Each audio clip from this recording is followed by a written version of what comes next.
Kerajaan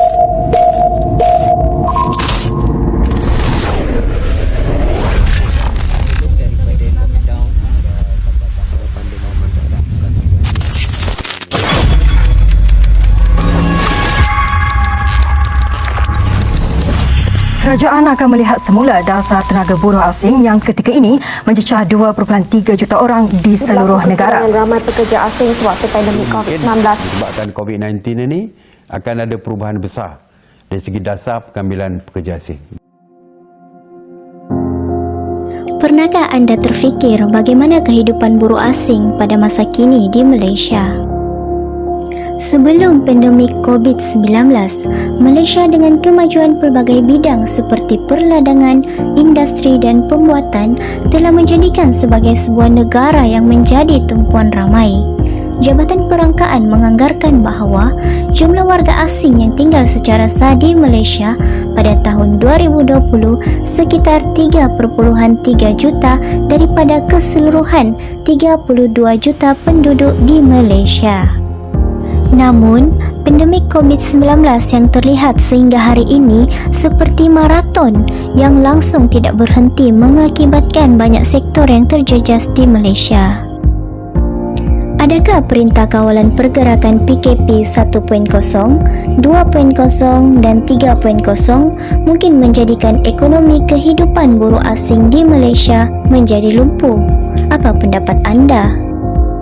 Dengan itu, persoalan yang wujud telah menarik minat peneliti untuk membuat dokumentari ini, yang mana kami akan membawa anda melihat strategi survival buruh asing semasa pandemik COVID-19. Dalam dokumentari ini juga kami akan memfokuskan 5 daerah yang terpilih, iaitu Kota Belud Sabah, Tawau Sabah, Kunak Sabah, Besut Terengganu dan Bacok Kelantan. Dengan menggunakan teknik snowball, buruh asing yang dikenal pasti dalam beberapa sektor kebanyakannya berasal daripada negara Filipina, Indonesia dan juga Bangladesh sememangnya memiliki masalah sepanjang pandemik COVID-19. Menurut Soeharto 2003, strategi survival adalah keupayaan seseorang untuk memohon satu secara bagi mengatasi masalah untuk melengkapi kehidupan. Oleh itu, dokumentari ini akan memperlihatkan kepada anda apakah kelangsungan hidup yang dilakukan oleh buruh asing semasa pandemik COVID-19. Malaysia adalah negara pertanian yang penting dengan kedudukan geografi beriklim tropika subur. Bagi penanaman kelapa sawit telah menjadi penyumbang besar kepada ekonomi negara sejak berpuluh tahun lagi. Keistimewaan ini telah membawa ramai buruh asing daripada pelbagai negara datang untuk menceburi sektor peladangan kelapa sawit yang berada di Malaysia. Namun, pernahkah anda terfikir bahawa pandemik COVID-19 telah mempengaruhi kehidupan buruh asing sehingga membawa kepada keluhan, rungutan dan tekanan kepada mereka yang bekerja dalam sektor peladangan? Encik Jimal bin Hia yang berasal daripada Filipina telah berhijrah ke Kunak Sabah sekitar tahun 1998 bagi mencari peluang ekonomi dan kehidupan yang lebih baik sebelum pandemik COVID-19 lagi. Namun, pelaksanaan Perintah Kawalan Pergerakan PKP yang bermula pada tahun 2020 telah menyebabkan Encik Gimal sukar untuk mendapatkan perbelanjaan harian kerana tidak dibenarkan keluar daripada kawasan ladang. Dalam temu bual yang berlangsung, Encik Jimal juga ada mengatakan bahawa Encik Jimal hanya seorang pemegang surat beranak warga asing dan beliau hanyalah bekerja sebagai buruh biasa sahaja di ladang kelapa sawit. Sudah tentu, bantuan makanan sememangnya sukar untuk beliau perolehi. Encik Jimal merupakan seorang penyabit kelapa sawit di ladang Mostin Kunak Sabah. Namun, disebabkan pandemik COVID-19, beliau telah menghadapi beberapa kesukaran. Namun, mari kita lihat apakah strategi yang dilakukan oleh Encik Jimal sepanjang pandemik COVID-19. Menurut beliau juga mengenai kelangsungan hidup semasa pandemik COVID-19, beliau hanya mengutamakan keperluan asas seperti makanan, tempat tinggal dan juga kesihatan berbanding mengutamakan kehendak.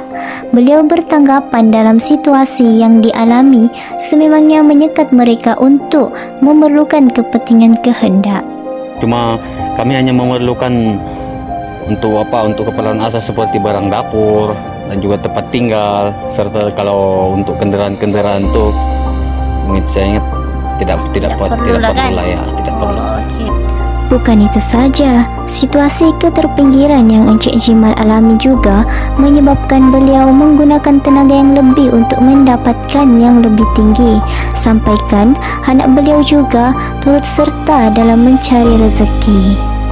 Sudah tentu, perkara ini jelas bahawa tindakan Encik Jimal dalam membuat satu keputusan yang sangat bijak mengutamakan keperluan asas berbanding kehendak adalah satu kebaikan bagi mengelak daripada kehidupan terjejas sepanjang pandemik COVID-19. Assalamualaikum, saya Muhammad Izzat bin Muhammad Sabri. Saya akan memperkenalkan responden saya iaitu Encik Heru.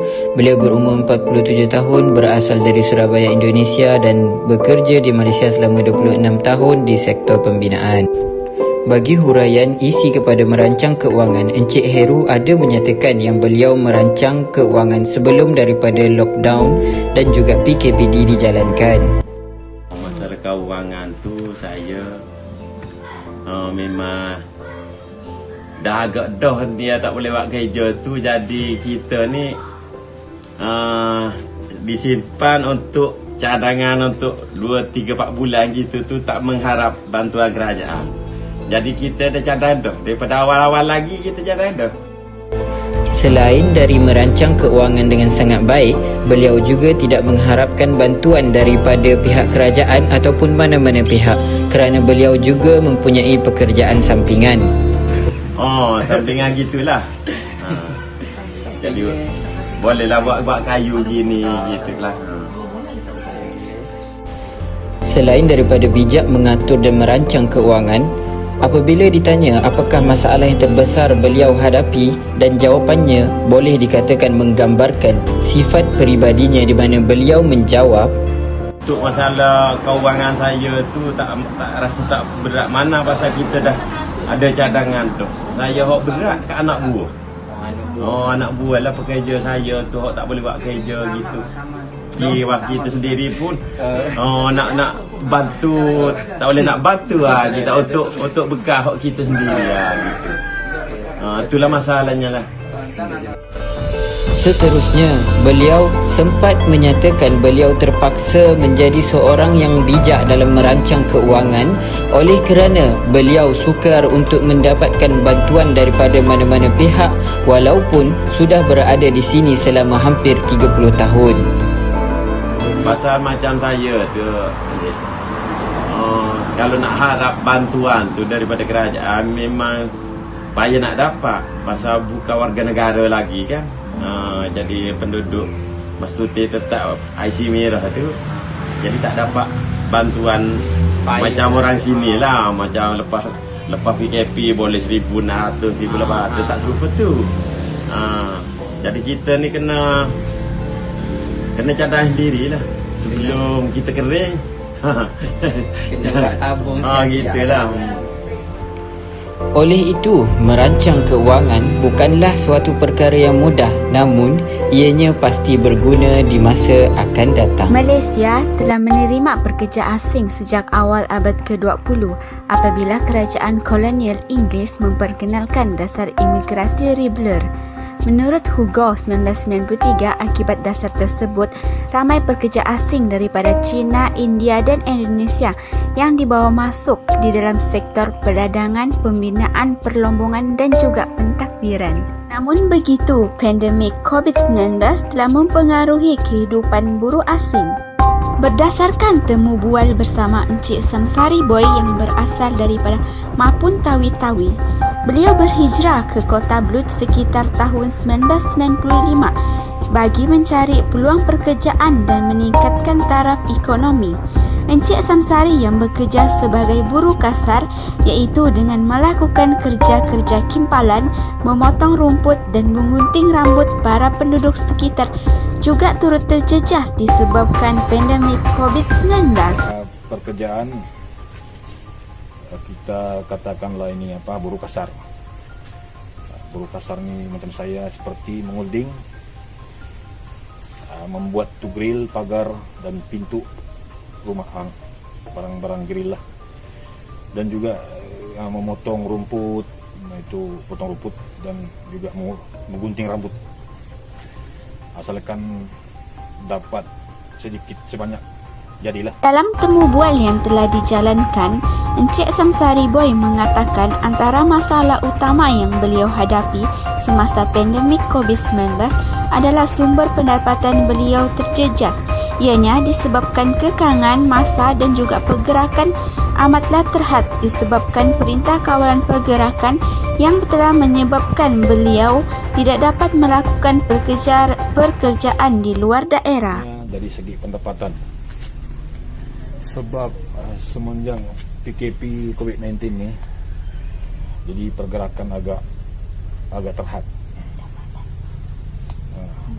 untuk mendapatkan pendapatan lah. Pendapatan pun terjejas. Menurut Encik Samsari Boy, bagi meneruskan kelangsungan hidup semasa pandemik COVID-19, beliau akan bercucuk tanam pelbagai jenis tanaman di kawasan kediaman bersama keluarganya.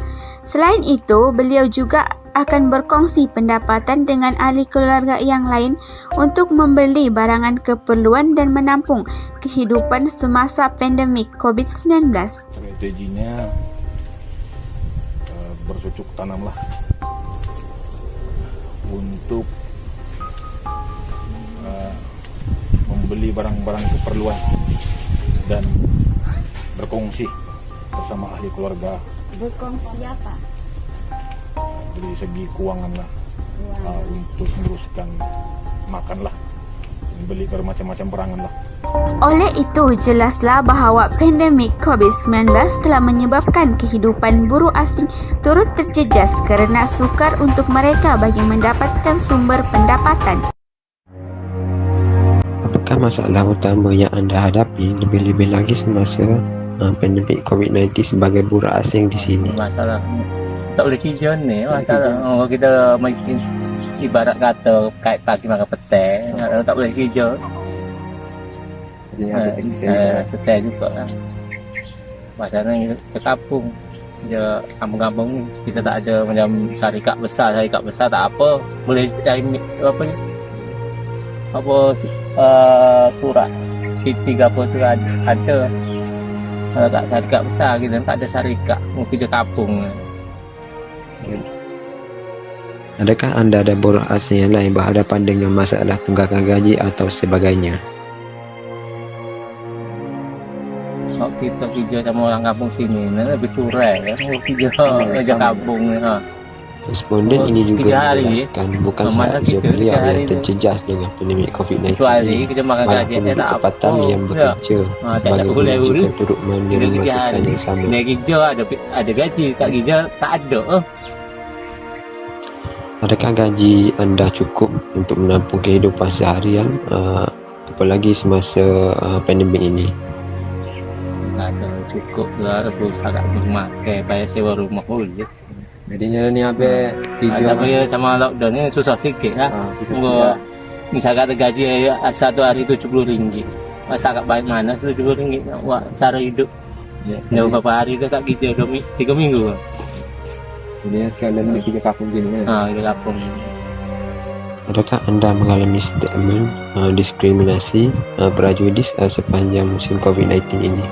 Responden menjelaskan bahawa beliau tidak pernah mengalami statement diskriminasi. Bagaimana anda mengurangkan kos pembelanjaan semasa pandemik?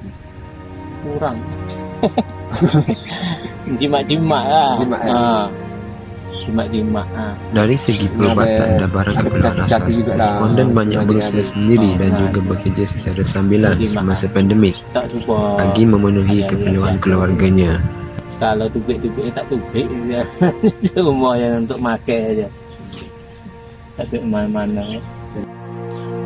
Adakah anak anda bersekolah? Dan bagaimanakah anda mengendalikan anak-anak anda yang bersekolah? Ada anak sekolah. Responden mempunyai 2 orang anak yang bersekolah dan mempunyai ibu bapa angkat yang menolong mereka meringankan beban sehari hidup. Ini tak sekolah lagi. Ada 2 orang kan? 2 orang. Nama saya Siti Nurbainun binti Muhammad Saadi. Untuk mencukupkan data kajian, saya telah menemu bual salah seorang buruh asing dari Indonesia bernama Farizal, 30 tahun. Jenis dokumen pasport, nama tempat kerja dirahsiakan, berasal daripada Indonesia dan berbangsa Jawa, telah bekerja selama 5 tahun di sektor pertanian di salah satu tempat di Tawau. Pandemik COVID-19 yang telah melanda seluruh dunia termasuk Malaysia merupakan krisis kesihatan yang mengancam kelangsungan dan kesejahteraan hidup dalam kalangan masyarakat. Sektor informal negara tertentu merupakan yang paling berisiko terutamanya Malaysia. Pekerjaan dalam sektor perkhidmatan khususnya pertanian meningkatkan kadar pertukaran antara yang paling tinggi iaitu sebanyak 21.9%. Persekutuan Majikan Malaysia MAF telah menganggarkan seramai 100,000 pekerja bakal diberhentikan sekiranya penularan virus COVID-19 semakin berlarutan. Walau bagaimanapun andaian tersebut disanggah oleh Kementerian Sumber Manusia KSM kerana ianya bersifat spekulatif dan tidak mengambil kira pelbagai inisiatif yang telah, sedang dan akan dilaksanakan oleh kerajaan bagi melindungi kepentingan pekerja. Sejak Perintah Kawal Pergerakan PKP dikuatkuasakan pada 18 Mac 2020, kedua-dua pihak saling agresif mengeluarkan pelbagai kenyataan balas berkaitan isu pekerja yang memfokuskan kepada kepentingan majikan dan kebajikan pekerja. Sebagai contoh, ketegasan pihak berwajib dalam memastikan pekerjaan tidak diberhentikan dan dibayar upah penuh sepanjang PKP menimbulkan kegelisahan dalam kalangan majikan iaitu melihatnya sebagai tidak adil. Justru, melihat objektif yang pertama dalam kajian ini iaitu masalah yang dihadapi buruh asing Indonesia semasa COVID-19 bernama Farizal, 30 tahun telah menyatakan dalam temu bual dalam aplikasi panggilan WhatsApp, "Masalah utama aku, gaji aku kurang dan juga lambat." Tunggakan gaji yang dihadapi buruh asing ini dan beberapa buruh asing yang lain antara masalah yang dihadapi semasa pandemik COVID-19. Misalnya Farizal, buruh asing Indonesia mengatakan, "Saya dan rakan yang lain selalu menghadapi tunggakan gaji dari majikan. Terdapat juga diskriminasi yang dihadapi oleh buruh asing di mana gaji mereka tidak diberikan dan diambil oleh majikan." Misalnya Farizal, buruh asing Indonesia mengatakan, "Diskriminasi dihadapi seperti gaji tidak sampai di tangan tetapi diambil oleh majikan kerana kami juga mengetahuinya." Keluhan para majikan ternyata diberi perhatian oleh pihak kerajaan apabila mengumumkan peningkatan subsidi upah daripada 600 kepada 1,200 bagi setiap pekerja. Kerajaan juga menggalakkan rundingan antara majikan dengan pekerja. Jelas sekali pengumuman ini memberi kelegaan yang cukup besar bagi majikan yang mengalami pengurangan pendapatan sejak PKP. Antaranya ialah pilihan pemotongan gaji secara sementara atau pengambilan cuti tanpa gaji sepanjang pelaksanaan PKP. Justru, dalam mencukupkan data kajian, objektif kedua yakni mengenal pasti strategi survival buruh asing semasa pandemik di samping beberapa soalan telah dikemukakan pengkaji dan mendapati upah wang yang diberikan kepada buruh asing adalah mencukupi di samping berkongsi makanan dengan rakan buruh asing yang lain. Misalnya Farizal, buruh asing Indonesia telah mengatakan, "Cukup saja kerana di sini bersama teman-temanku yang bekerja di sini, jadi makanan-makanan itu kami berkongsi." Selain itu, langkah dalam memastikan kelangsungan hidup turut dinyatakan oleh informan di mana terdapat strategi dalam mengurangkan dan mengurus kewangan mereka iaitu dengan menabung dan menggunakan pada saat-saat kecemasan. Farizal, buruh asing Indonesia mengatakan, "Saya menyimpan sedikit uang yang digunakan dalam tabung ataupun di bank-bank yang ada dan diguna apabila kecemasan." Seterusnya, kerangka konsep yang kami pilih dalam kajian ini yang pertama iaitu buruh asing. Buruh asing adalah individu bukan warga negara Malaysia atau pemasukan tetap dan tidak bermaksud pegawai dagang dan merupakan pekerja separa mahir ataupun pekerja am. Buruh asing juga adalah sekumpulan bangsa luar yang mempunyai hak yang sah untuk bekerja di mana-mana negara yang memerlukan tenaga kerja mereka. Selain itu, buruh asing ini merujuk kepada buruh yang datang daripada negara luar. Kebanyakan antara mereka datang daripada negara-negara seperti Indonesia, Filipina, Myanmar, India, China, Pakistan dan lain-lain untuk mencari punca rezeki. Terdapat 3 kelas buruh asing yang telah dibahagikan. Yang pertama, buruh mahir, iaitu kelas yang menduduki paling tinggi dan baik dalam hierarki buruh kerana mempunyai kemahiran dan tahap akademik yang lebih berbanding dengan yang lain. Yang kedua adalah buruh separuh mahir yang terlibat dalam kerja-kerja yang memerlukan kepakaran. Yang ketiga adalah buruh tidak mahir. Buruh tidak mahir pula merupakan buruh yang tidak memerlukan pendidikan dan kemahiran. Oleh hal yang demikian, buruh ini dikategorikan sangat mudah dan senang untuk diperolehi.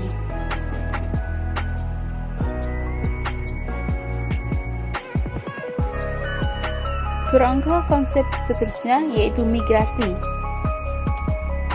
Migrasi merupakan proses perpindahan penduduk dari satu kawasan yang bermasalah ke satu kawasan yang lain yang dikatakan kurang bermasalah dengan matlamat untuk mencari kehidupan yang lebih baik. Konsep migrasi ini dibiasakan dengan konsep mobility kerana mobility melibatkan pergerakan individu dan sempadan. Goethe 1983 pula menjelaskan bahawa penghijrahan dapat dikonsepkan sebagai perpindahan wilayah secara tetap atau sementara yang melibatkan perubahan aktiviti sosial dan ekonomi. Migrasi antarabangsa merujuk kepada penghijrahan yang melepasi sempadan antarabangsa. Penghijrahan dilakukan sama ada secara sah dan tidak sah oleh individu pelawat, pelajar atau pekerja sementara. Kebiasaannya, penghijrahan antarabangsa ini didorong oleh faktor ekonomi dan politik, yang mana kadang-kadang kedua faktor ini dipercayai sebagai faktor penolak dan penarik atau salah satunya sebagai faktor penolak. Misalnya, penghijrahan orang Indonesia, Bangladesh atau Filipina dari mana-mana luar negara ke Malaysia adalah disebut sebagai migrasi antarabangsa. Berdasarkan kajian lepas yang telah dijalankan oleh Fuad Muhammad Barawi 2019, dalam kajiannya membincangkan profil demografi pendatang, mengenal pasti faktor pekerjaan, pendapatan, majikan dan juga analisis pematuhan dokumen dalam kalangan pendatang. Melalui kajian ini dapat dirumuskan bahawa pendatang tanpa izin memasuki Malaysia adalah bermotifkan ekonomi seperti kemiskinan di negara asal dan peluang kerja di negara ini. Kajian yang telah dijalankan adalah berkaitan dengan kajian yang dilaksanakan oleh Fuad Muhammad Barawi 2019. Hal ini kerana menurut temu bual yang telah dijalankan, rata-rata responden mengatakan bahawa faktor ekonomi lah pendorong mereka untuk berhijrah ke Malaysia. Manakala kajian yang dijalankan oleh pengkaji adalah berbeza dengan kajian yang dijalankan oleh Puan Muhammad Barawi 2019 kerana objektif utama kajian ini adalah mengenal pasti masalah yang dihadapi oleh buruh kasar semasa pandemik dan juga strategi mereka bagi meneruskan kehidupan. Seterusnya, menurut Sri Endang Karnita dan Yusbari Yusuf 2013, dalam kajiannya yang bertajuk Strategi Bertahan Hidup Life Survival Strategy, penduduk miskin di perkampungan Batu Teritip, Kecamatan Sungai Sembilan iaitu di Indonesia dan mendapati keterpinggiran sosial penduduk miskin tersebut adalah mengalami pengasingan dan perbezaan perlakuan dalam memperolehi dan memanfaatkan ruang berusaha, pengurusan kependudukan, air bersih, pendidikan, kesehatan dan keselamatan. Hasil kajian mendapati bahawa strategi survival penduduk miskin ialah bersifat ekonomi subsistem dan strategi survival berkaitan dengan alam, sumber alam. Hanya mempunyai persamaan dengan kajian yang dijalankan. Isu-isu semasa. Sepanjang tempoh wabak COVID-19 ini, buruh asing juga mengalami tempiasnya apabila banyak sektor pembinaan dan juga peladangan ditutup dan juga dikurangkan jumlah pekerja. Selain itu, isu buruh asing yang dijangkiti oleh wabak COVID-19 ini akan dikurantingkan dan akan menjejaskan hari-hari pekerjaan mereka serta pendapatan mereka. Buruh asing juga sering dikaitkan dengan kawasan perumahan yang kurang memuaskan serta keadaan untuk kebolehjangkitan wabak COVID-19 yang tinggi antara mereka dan seterusnya lebih mudah untuk merebak dalam komuniti. Menurut Menteri di Jabatan Perdana Menteri Ekonomi, Datuk Seri Mustafa Mohamad, kerajaan akan mengkaji semula dasar buruh asing selepas isu dihadapi 2.3 juta pekerja asing semasa Perintah Kawalan Pergerakan PKP. Tambakan pekerja asing di Malaysia adalah untuk menampung kekurangan tenaga kerja. Majikan yang juga ahli persekutuan Majikan Malaysia (MEF) dan Persekutuan Perkilan Malaysia FMM berkata pekerja asing biasanya diambil untuk mengurangkan kos perniagaan kerana mereka dikenali sebagai buruh asing ataupun buruh yang murah. Kajian yang dijalankan oleh Chickwik 1983 mendapati bahawa kesan kemasukan buruh asing ke dalam pasaran buruh Amerika Syarikat pada awalnya tidak menjejaskan kadar upah dan peluang pekerjaan bagi pekerja tempatan, tetapi apabila ia semakin lama buruh asing berkenaan bermungkin di Amerika Syarikat dan kadar upah dan peluang pekerjaan penduduk tempatan semakin merosot. Isu di Malaysia pula, kerajaan hanya menghantar peluang pekerjaan asing yang masuk ke Malaysia tanpa dokumen yang sah dan yang telah tamat tempoh permit sebagai buruh asing. Kesimpulannya, dalam menghadapi kehidupan seharian buruh asing, pastinya akan mengalami banyak masalah dan kesulitan. Hal ini dapat dijelaskan lagi dengan mereka perlu bersaing dengan lebih gigih agar dapat menjamin kelangsungan dan juga kesejahteraan hidup mereka. Namun, kini sama-samalah kita mendoakan agar pandemik COVID-19 cepat berakhir supaya kehidupan kembali normal. Sekian saja daripada kami. Assalamualaikum warahmatullahi taala wabarakatuh.